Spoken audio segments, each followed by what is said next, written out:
म्हणून स्वामी समर्थ पुण्यात आले आणि 3 दिवस राहिले सुद्धा.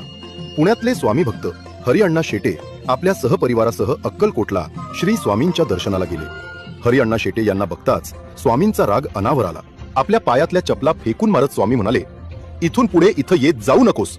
अरे त्या म्हातारीला ह्या वयामध्ये इतका प्रवास करतोस, लाज नाही वाटत?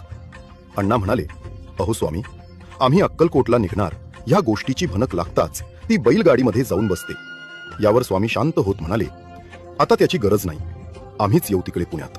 कधी ते नक्की नाही, पण येऊ नक्की. हरिअण्णा दर्शन घेऊन परत पुण्याकडे निघाले. बैलगाडीचा 3-4 दिवसांचा प्रवास करून हरिअण्णा पुण्यात आपल्या दारात आले. बघतात तर काय, समोर साक्षात श्री स्वामी समर्थ आधीच येऊन ध्यानस्थ बसलेले होते. सगळ्या परिसरात एकच आनंद झाला. हरिअण्णा शेटे यांच्या घरी स्वामी 3 दिवस राहिले. जाताना म्हणाले, आता म्हातारीला त्रास देत अक्कलकोटला आणू नकोस. ह्या पादुका घे आणि यांचीच सेवा कर.